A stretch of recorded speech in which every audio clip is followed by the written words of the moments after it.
إن الحمد لله نحمده ونستعينه ونستغفره ونؤمن به ونتوكل عليه ونعوذ بالله من شرور أنفسنا ومن سيئات أعمالنا من يهده الله فلا مضل له ومن يضلل فلا هادي له ونشهد أن لا إله إلا الله وحده لا شريك له ونشهد أن سيدنا ونبينا ومولانا محمدا عبده ورسوله أما بعد فأعوذ بالله من الشيطان الرجيم بسم الله الرحمن الرحيم قل للمؤمنين يغضوا من أبصارهم ويحفظوا فروجهم ذلك أزكى لهم إن الله خبير بما يصنعون صدق الله العظيم. وقال نبينا سيدنا محمد صلى الله عليه وسلم كلكم راع وكلكم مسؤول عن رعيته صدق النبي صلى الله عليه وسلم. سبحانك لا علم لنا إلا ما علمتنا إنك أنت العليم الحكيم. கண்ணியத்திற்கும் பாசத்திற்கும் உரிய பெரியவர்களே, சகோதரர்களே, எல்லாம் அல்ல அல்லாஹு தஆலாவுடைய அளப்பரும் அருளும் அனந்தமான ரசூலே கரீம் ஸல்லல்லாஹு அலைஹி வஸல்லம் அவர்களுடைய அன்பான ஷஃபாஅத்தும் நம் அனைவருக்கும் கிடைக்கட்டுமாக. இதை நாம் எடுத்துக்கொண்டுள்ள தலைப்பு இளைஞர்களை ஒளிகெடுக்கும் காதல். இன்று பிப்ரவரி 14 வேலண்டைன் டே என்ற பெயரில் காதலர் தினம் உலகம் முழுவதும் கொண்டாடப்படுகிறது. வேதனை என்னவென்று சொன்னால், யாரோ ஒரு சமூகம் ஆரம்பித்த இந்த கலாச்சாரத்தை நம்முடைய இஸ்லாமிய சமூகத்தை சார்ந்த இளைஞர்களும் இளம்பெண்களும் அதை பின்பற்றுகிறார்களே என்பதுதான் நமக்கு வேதனை. அன்பானவர்களே, வரலாற்றை எடுத்து புரட்டி பார்த்தோம் என்று சொன்னால், கிறிஸ்துவ போதகர் வேலண்டைன் என்பவருடைய நினைவாக ரோம பாரம்பரியத்தின் வழியாக உருவானதுதான் இந்த காதலர் தினம். ரோமருடைய காலகட்டத்தில் ஒரு மன்னர் இருந்திருக்கிறார். அவர் போருக்கு வர சொல்லி இளைஞர்களுக்கெல்லாம் அழைப்பு கொடுத்திருக்கிறார். நிறைய இளைஞர்கள் திருமணம் முடித்த புதிது மனைவி விட்டு வர பிரியமில்லை, மனைவி மேல காதல், அதனால் போருக்கு பெயர் கொடுக்கிறது. அவருக்கு கடுமையான கோபம் ஏற்பட்டது. அரசாங்கத்தின் உத்தரவு போட்டார், இனிமேல் எந்த இளைஞனும் திருமணம் முடிக்கக்கூடாது, எந்த இளைஞனும் திருமணம் முடிக்கக்கூடாது என இந்த உத்தரவை அப்பொழுது மத போதகராக இருந்த வேலண்டைன் என்பவர் எதிர்த்தார். இது முறையில்லை, திருமணம் என்பது வாழ்க்கையிலே இன்றியமையாத ஒன்று, தேவையான ஒன்று, அதை கூடாது என்று அரசாங்கம் கடைபிடிக்க கூடாது என்று எதிர்ப்பு தெரிவித்தார்.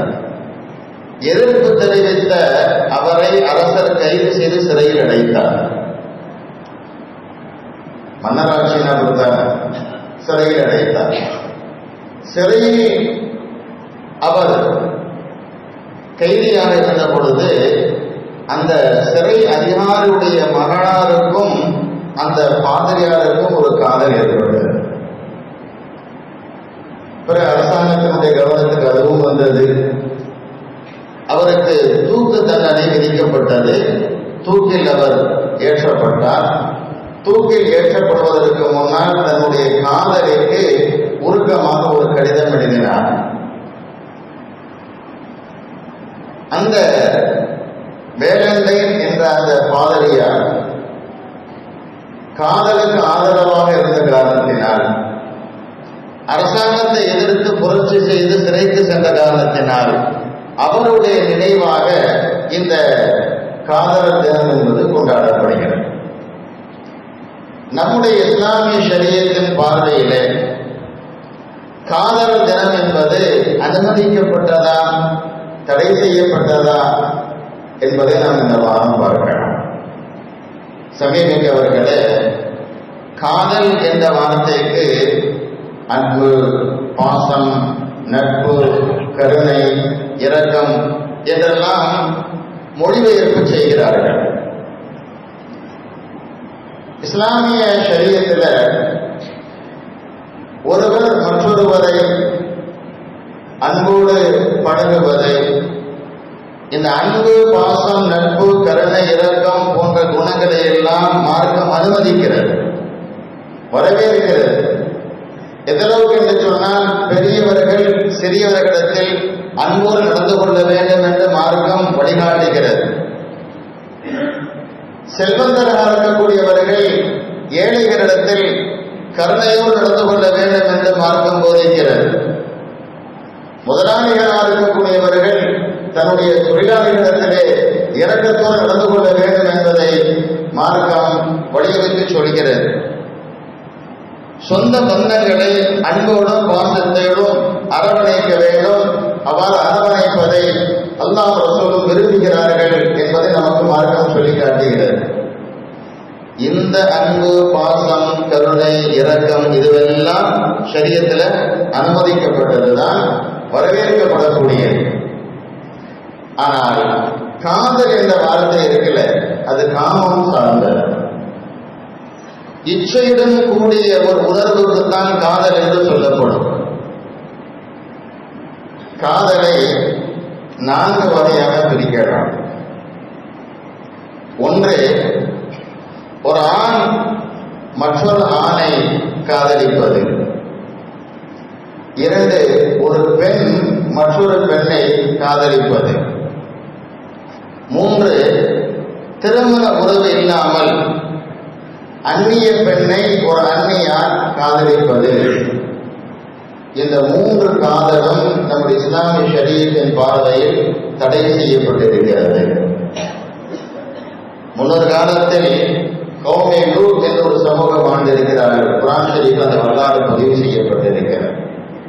ஆண் பக்கம் ஈர்ப்புள்ளவர்களாக, ஆணை காதலிக்கக்கூடியவர்களாக, இச்சையை பூர்த்தி செய்யக்கூடியவர்களாக அந்த சமூகம் வாழ்ந்திருக்கிறார்கள். நபி லூத் அலைஹிஸ்ஸலாம் அது தவறு, மானக்கேடான காரியம், அதை செய்யக்கூடாது என்று எவ்வளவு அவர்களுக்கு எடுத்து சொல்லியும் அதை கேட்காத அந்த சமூகத்திற்கு அல்லாஹ்வுடைய தண்டனை இறங்கியதை அந்த சமூகம் அழிக்கப்பட்டார்கள்.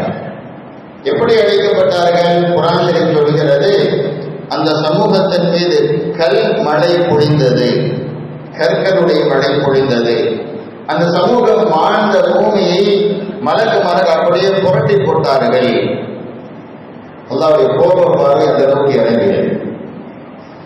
இது இயற்கைக்கு புறமான காதல். இறைவன் மனிதனை 2 பிரிவாக படைத்திருக்கிறான். ஆண், பெண் என்று 2 பாடல்.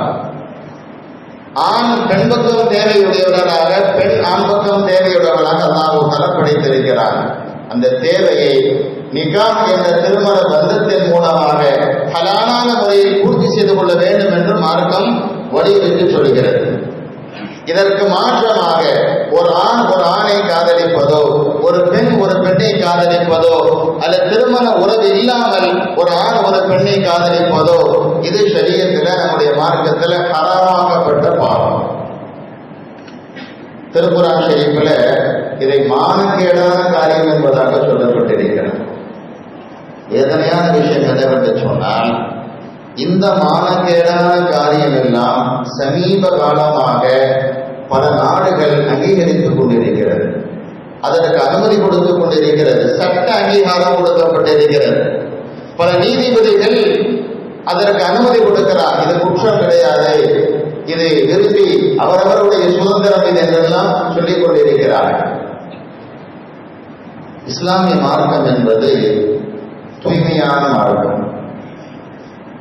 நல்லவற்றை மட்டுமே இஸ்லாம் போதிக்கும். எதுவெல்லாம் தீமையான விஷயமாக இருக்குமோ அதை அனைத்தையும் மார்க்கம் தடை செய்யும். படைத்த ரப்புல் ஆலமீன் அல்லாஹ் தஆலாவுக்கு தெரியும் மனிதனுக்கு எது தேவை, மனிதனுக்கு எது தேவையில்லை. மனிதனுக்கு எது நன்மை, மனிதனுக்கு எது தீமை, ரப்புல் ஆலமீன் அல்லாஹ் தஆலாவுக்கு தெரியும். அல்லாஹ் தன் திருக்குர்ஆன் ஷரீஃபிலே மிக தெளிவாக சொல்கிறார், வலா தக்ரபு ஸினா இன்னஹு கான ஃபாஹிஷா. ஜினாவை நெருங்காதீர்கள், விபச்சாரத்தை நெருங்காதீர்கள், நிச்சயமாக அது மானக்கேடான காரியம். ஜினா என்பது மானக்கேடான காரியம். விபச்சாரம் என்பது ஆணும் ஆணும் சேர்த்து தன் இச்சையை பூர்த்தி செய்து கொண்டால் அதுவும் விபச்சாரம் தான். ஒரு பெண்ணும் பெண்ணும் சேர்ந்து தன் இச்சையை பூர்த்தி செய்து கொண்டால் அதுவும் விபச்சாரம் தான். திருமண உறவில்லாமல் ஒரு ஆணும் ஒரு பெண்ணும் தன்னுடைய இச்சையை பூர்த்தி செய்து கொண்டால் அதுவும் விபச்சாரம் தான். இந்த 3 காரியத்தையும் மார்க்கம் மானக்கேடான காரியம் என்று சொல்கிறது. மனிதன் செல்லக்கூடிய பாதை இது கெட்ட பாதை, தீய பாதை என்பதாக சொல்கிறது. அன்பானவர்களே, 4வது ஒரு காதல் இருக்கிறது, அது மார்க்கத்தில் அனுமதிக்கப்பட்டது. திருமணம் முடித்ததற்கு பின்னால் கணவன் தன்னுடைய மனைவியை காதலிப்பது, மனைவி தன்னுடைய கணவனை காதலிப்பது, இந்த காதலை மார்க்கம் அனுமதிக்கிறது, ஆர்வப்படுத்துகிறது. எந்த அளவுக்கு ஆர்வப்படுத்துகிறது? கணவன் மனைவிக்கு மத்தியில் அன்பை, நேசத்தை, பாசத்தை வெளிப்படுத்தக்கூடிய என்னென்ன செயல்பாடு இருக்கிறதோ அதையெல்லாம் மார்க்கம் நன்மையான காரியமாக சொல்கிறது. ஒரு கணவன் தன்னுடைய மனைவிக்கு அன்போடு பாசத்தோடு ஒரு கவலம் உணவு எடுத்து ஊட்டிவிட்டால் அதையும் நன்மையான காரியம் என்று மார்க்கம் சொல்கிறது. காதலின் வெளிப்பாடு. பெருமானார் ரசூல் ஸல்லல்லாஹு அலைஹி வஸல்லம் அவர்கள் தன்னுடைய மனைவிமார்களை காதலித்து இருக்கிறார்கள். அன்னை ஆயிஷா ரலியல்லாஹு தஆலா அவர்கள் பால் குடித்து அந்த பாலை ரசூலுல்லாஹ்விடத்தில் கொடுத்த பொழுது பெருமானார் கேட்பார்களாம், யா ஹுமைரா, தன்னுடைய மனைவிக்கு ரசூலா வைத்த செல்ல பேர் செக்க சிறந்தவளே. யா ஹுமைரான அர்த்தம் செக்க சிறந்தவளே. இஸ்லாம் பேர் ஆயிஷா, ஆனா ரசூல்லா செல்லமா என்ன கொடுவாங்க, யா ஹுமைரா, ஹுமைராவே நீ எந்த இடத்தில் வாய் வைத்து குடித்தாய்? ரசூல்லா கேட்பான். ஆயிஷா ரலியல்லாஹு வெட்கத்தோடு சொல்வாங்க, இந்த இடத்தில் வாய் வைத்து குடித்தேன். எந்த இடத்தில் தன்னுடைய மனைவி வாய் வைத்து பால் குடித்தார்களோ அதே இடத்தில் பெருமானார் ரசூல் ஸல்லல்லாஹு அலைஹி வஸல்லம் அவர்களும் வாய் வைத்து அந்த பாலை பருகிற பொழுது தன் மனைவி மீது உள்ள பாசத்தை வெளிப்படுத்துகிறார்கள். வெளிப்படையாக சொன்ன காதலை வெளிப்படுத்துகிறார்கள். இப்படி நபிமார்கள் தங்களுடைய மனைவிமார்களை காதலித்த வரலாறு நிறைய உண்டு. இதை மார்க்கம் அனுமதிக்கிறது. எதை மார்க்கம் அனுமதிக்கவில்லை என்று சொன்னால், திருமணத்திற்கு முந்திய, இப்ப நம்ம சொன்னோமே 3 பிரிவுகளான காதல், இந்த 3 காதலை மார்க்கம் தடை செய்கிறது. இது உண்மையில் காதல் அல்ல, இது காமம் சார்ந்த இச்சையை பூர்த்தி செய்யக்கூடிய ஹராமான வழிமுறை. சங்கீதவர்களே, காதல் என்ற பைத்தியம் பிடிப்பதற்கு ஏன் பைத்தியம் சொல்றேன்னா, அந்த நோய் வந்துருச்சுன்னா அவன் பைத்தியக்காரன் மாறிடுவான். அவனுக்கு உலகத்துல என்ன நடந்தாலும் தெரியாது, தனக்கு முன்னால் என்னதான் தெரியும், தன் காதலி மட்டும்தான் தெரிவான்.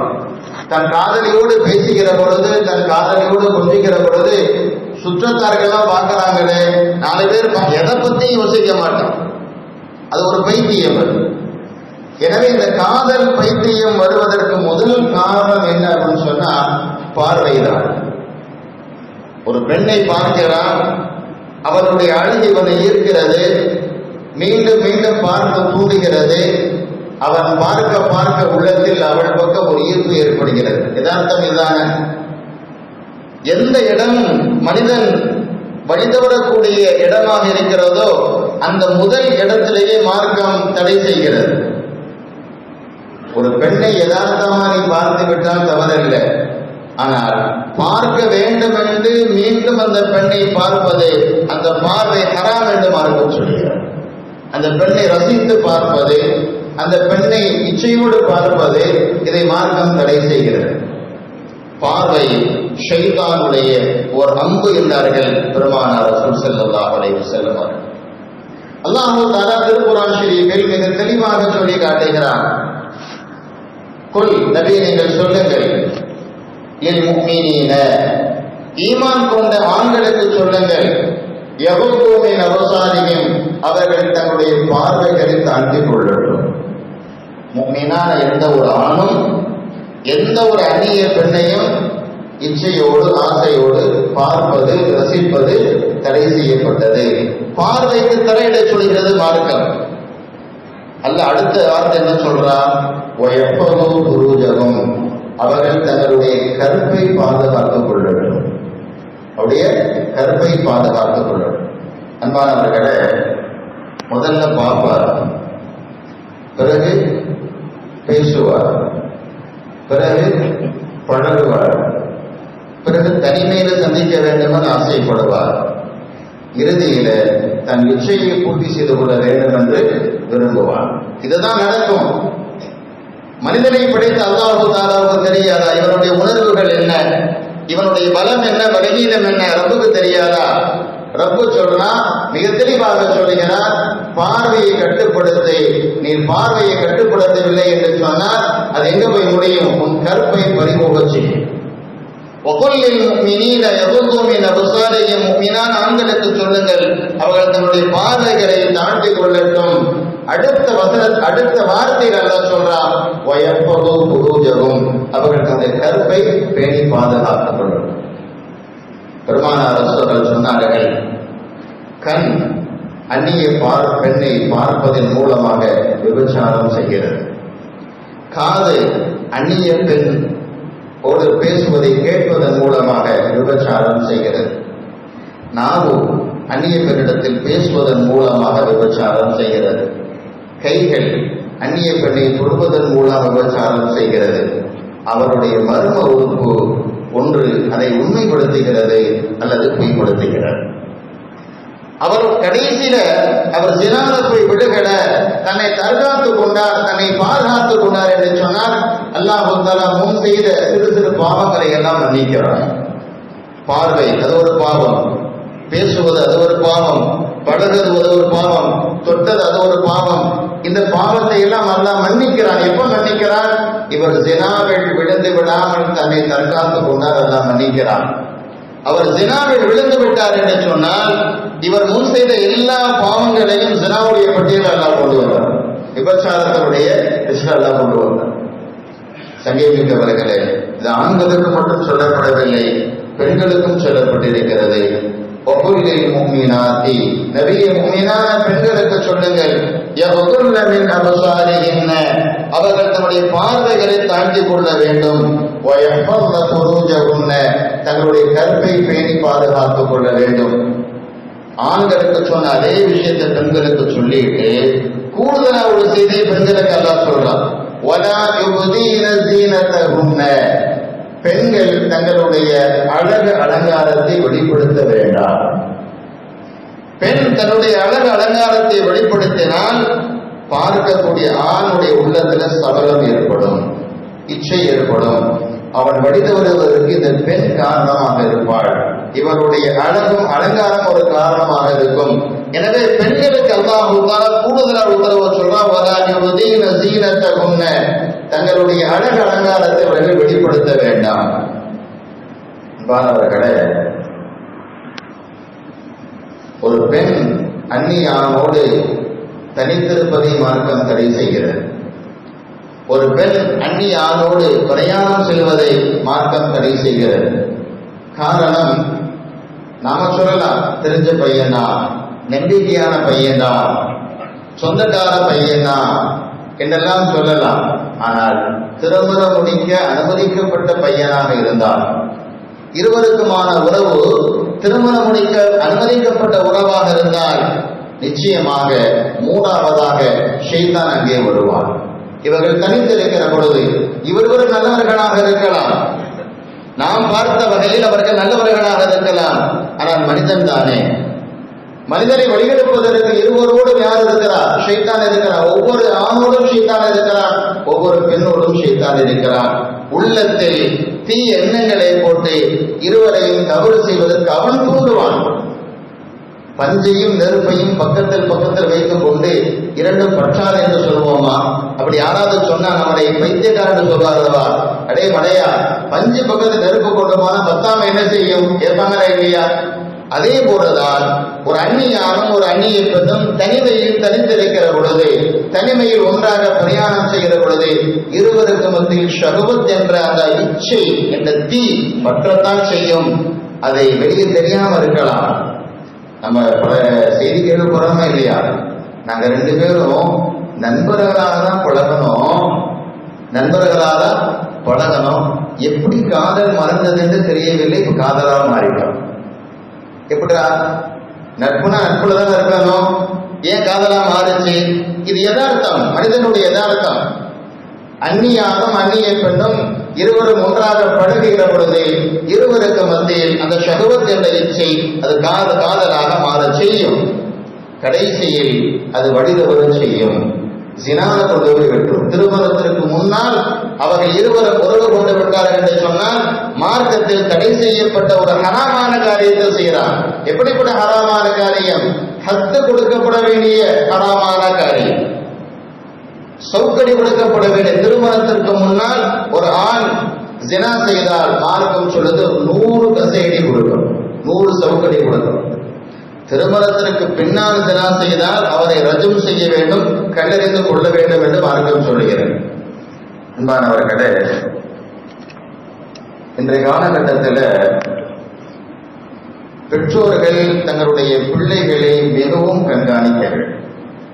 அதிலும் குறிப்பாக இந்த 15 வயசுலேருந்து 20 வயசு வரை உள்ள அந்த பருவம் இருக்கிறது, டீனேஜ் பருவம்.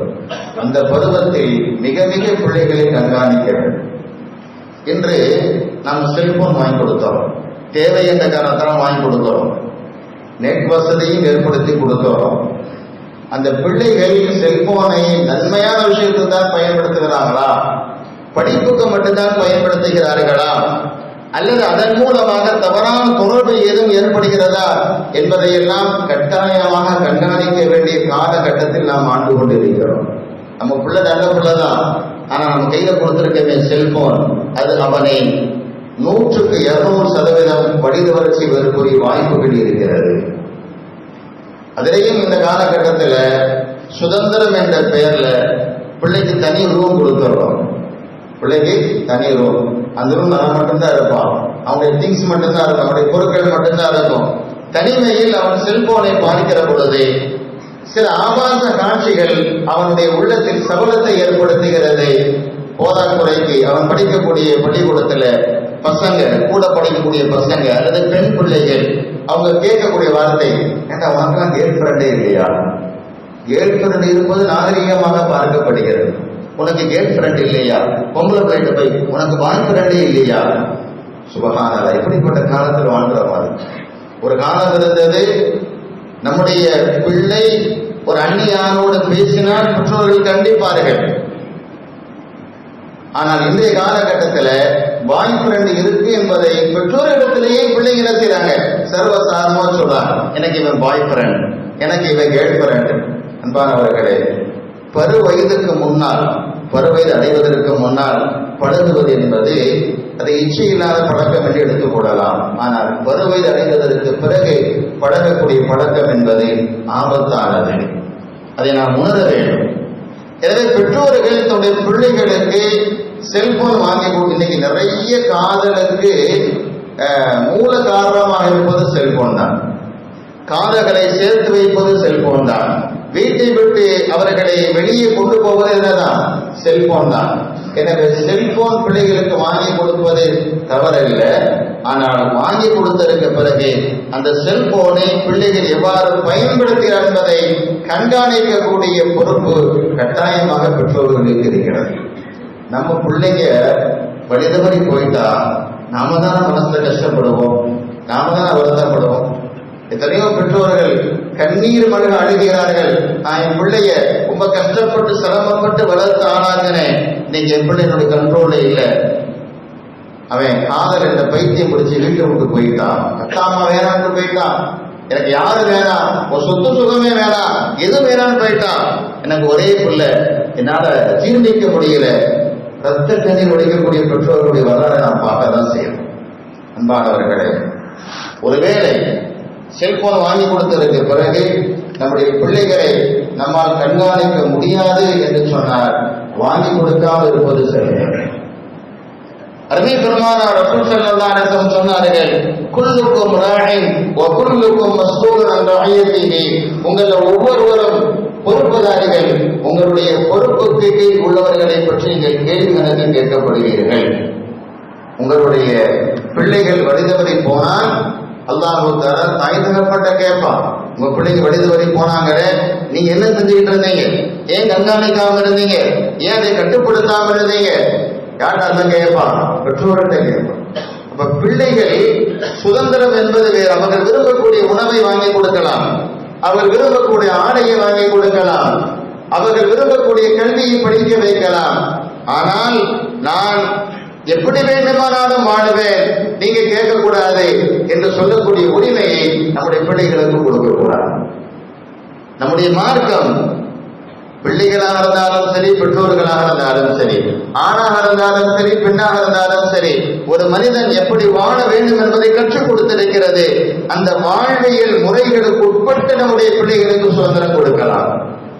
அந்த வாழ்வியல் முறைகளை உடைத்து எறிந்து நான் சுதந்திரமாக வாழ்வேன் என்று ஒரு பிள்ளை சொல்வான் என்று சொன்னால், ஒரு பெண் சொல்வார் என்று சொன்னால், தாய் தகப்பன் உடனே உஷாராகி அவர் என்ன செய்யணும்? சரி செய்ய வேண்டும். அது ஒரு நோய். உடல் ரீதியாக ஒரு நோய் ஏற்பட்டால் நம்ம தன்னுடைய பிள்ளைகள் மீது அக்கறை கொண்டு மருத்துவத்தை கொண்டு போய் நம்ம அந்த நோய்க்கு சிகிச்சை பார்க்கிறோமா இல்லையா? ஸ்கின் அலர்ஜி ஆயிடுச்சு, உடம்புல அங்கங்க தடிப்பமா ஏற்பட்டுருச்சு. உடனே நம்ம என்ன செய்யறோம்? ஸ்கின் டாக்டர் கூட்டு போய் என் பிள்ளைக்கு தோல் அலர்ஜி ஏற்பட்டிருக்கு, என்னன்னு பாருங்க, மருத்துவம் பார்க்கிறோம். அந்த பிள்ளைக்கு கண் பார்வை குறைந்து விட்டது என்று சொன்னால் உடனே மருத்துவமனை கூட போறோம். கண் பார்வை குறைந்து போச்சு, நீங்க என்னன்னு பாருங்க, சிகிச்சை எடுங்க. கேட்கிறோமா இல்லைங்களா? உடல் ரீதியாக எந்த பாதிப்பு ஏற்பட்டாலும் உடனே நாம சென்று மருத்துவரை அணுகின செய்யறோம், சிகிச்சை அளிக்கிறோம். இது உள்ளம் சார்ந்த நோய், இது உள்ளம் சார்ந்த நோய். இந்த நோய் நம்முடைய பிள்ளைகளுக்கு வந்துவிட்டால் அதற்குரிய சிகிச்சை உடனடியாக இருக்க வேண்டும். இரண்டு விதமான சிகிச்சை எடுக்கலாம். ஒன்று, மனோதத்துவ டாக்டர் இடத்தில் அழைத்து சென்று முறையான கவுன்சிலிங் கொடுக்க வைக்கலாம். அவர்கள் பக்குவமாக சொல்வார்கள், உன்னோட வயது கோளாறு இது, இந்த வயதில் நீ என்ன செய்யக்கூடாது, காதல் செய்யக்கூடாது, உனக்கென்று லட்சியம் இருக்க வேண்டும், உனக்கென்று ஒரு நோக்கம் இருக்க வேண்டும், அந்த லட்சியத்தின் பக்கமாக பயணம் செய்வதற்கு இன்னும் உன்னுடைய மூளை அதிகமாக பயன்படுத்த வேண்டும் என்றெல்லாம் அவர்கள் பக்குவம் உபதேசம் செஞ்ச வெளியே கொண்டு வருவார். இது உடல் ரீதியான சிகிச்சை, மன ரீதியான சிகிச்சை. மற்றொன்று, ஆணாக இருந்தால் ஒரு ஆலிமிடத்திலே, பெண்ணாக இருந்தால் ஒரு ஆலிமாவிடத்தில் அழைத்து சென்று அமர வைத்து அல்லாஹ்வை பற்றிய அச்சம், மறுமையை பற்றிய அச்சம் அப்படி உள்ளங்களில் ஆழமாக பதிய வைக்கிற மாதிரி உபதேசம் செய்ய வைத்து அவரை சரிபடுத்துவது நாம் என்ன செய்யணும்? முயற்சி செய்வேன். அன்பானவர்களே, அல்லாஹ் தஆலா நிறைய வரலாறுகளை திருக்குர்ஆன் ஷரீஃபில் சொல்லி இருக்கிறார். அதிலும் குறிப்பாக இன்னைக்கு காதல் என்பது பல கொலைகளுக்கு காரணமாக இருக்கிறது. காதலின் காரணமாக தற்கொலை நடக்கிறது. தான் விரும்பிய ஆண் கிடைக்கவில்லை என்று சொன்ன அந்த பெண் தற்கொலை செய்து கொள்கிறார். தான் விரும்பிய பெண் கிடைக்கவில்லை என்று சொன்ன அந்த ஆண் தற்கொலை செய்து கொள்கிறார். சில நேரங்களில் ரெண்டு பேரும் விரும்புறாங்க, பெற்றோர் விரும்பவில்லை என்ற காரணத்தினால் பெற்றோர்களே என்ன செய்யறாங்கன்னு சொன்னா அந்த பையனை ரோஸ் பண்ணு, ஆணவ கொலை. பல கொலைகள், ஆணவ கொலைகள் காதலின் காரணமாக ஏற்படுகிறது. பெண்ணை கூட்டு உபதேசம் பண்றாங்க, நீ அவனை லவ் பண்ணாத, அவன் நமக்கு ஒத்து வர மாட்டான், நம்ம ஜாதி வேற, அவன் ஜாதி வேற, நம்ம மதம் வேற, அவனுடைய மதம் வேற என்றெல்லாம் உபதேசம் செய்யறான். அந்த பிள்ளை கேட்கலன்னு சொன்னா பிள்ளைய ஒண்ணும் பண்றது இல்லை. இந்த பிள்ளைய லவ் பண்ணாங்க, அவனை தூக்கு, அவனை க்ளோஸ் பண்ணிடுறது, அவன் செத்து போறான், கொலை செய்யப்படுறான். அதுக்கு ஆணவ கொலை, கௌரவ கொலை என்பதாக சில பேர் சொல்றான். இப்படிப்பட்ட கொலைகள் எதன் மூலமா ஏற்படுது? காதலின் மூலமா ஏற்படுது. அன்பானவர்களே, அதைவிட கொடுமை, பல நபர்களுடைய கருப்பு பறிபோகிறது. ஆய்வறிக்கை சொல்லுகிறது, இந்த காதலர் தினம் என்ற இன்றைய தினத்தில் நடைபெறக்கூடிய பார்ட்டிகள்ல, சந்தோஷ கொண்டாட்டங்கள்ல பல பெண்களுடைய கருப்பு பறிபோகிறது. ஆய்வறிக்கை சொல்கிறது. அதைவிட மிக கவலைப்படக்கூடிய விஷயம் என்னவென்று சொன்னால், எல்லாவற்றை விட உயர்ந்த ஈமான் காதலினால் பறிபோகிறது. நம்முடைய பிள்ளை ஈமானுடைய பிள்ளை, முஸ்லிமான பிள்ளை, ஆனா ஒரு இந்துவை அல்லது கிறிஸ்டியனை அல்லது யாராவது ஒரு மதத்தை சார்ந்த பையனை காதல் பண்ணிருச்சு அப்படின்னு சொன்னா அந்த பையன் சொல்றான், இந்த பாரு நான் மதம் மாற மாட்டேன், நீ வேணா எங்க மதத்துக்கு வா, உன்னை கண்களாம நான் பார்த்துக்கிறேன், சந்தோஷமா வச்சுக்கிறேன் என்று வாக்குறுதி கொடுக்கிற பொழுது பல பிள்ளைகள் பலகீனத்தின் காரணமாக தன் ஈமானை தொடர்ந்து அவனோடு திருமண வாழ்க்கை நடத்துகிறார்கள். கோயில போய் திருமணம் முடிச்சுக்கிறாங்க, சர்ச்சில் போய் திருமணம் முடிச்சுக்கிறாங்க. ஈமான் பறிபோனது என்று சொன்னால் அதை விட நஷ்டம் என்னங்க இருக்கு? நாளை வறுமை நாள் நிரந்தரமா நரகத்துக்கெல்லாம் நம்முடைய பிள்ளைகள் சொல்கிறார்கள். அதற்கு எது காரணமாக இருக்கிறது? இந்த காதல் என்ற மோசமான கலாச்சாரம் காரணமாக இருக்கிறது. அன்பானவர்களே, நாம் வாழக்கூடிய இந்த காலகட்டத்தில் நம்முடைய பிள்ளைகளுக்கு நல்லது எது, தீயது எது, எந்த காதல் அனுமதிக்கப்பட்டது, எந்த காதல் தடை செய்யப்பட்டது என்பதை எல்லாம் சொல்லிக் கொடுக்க வேண்டும்.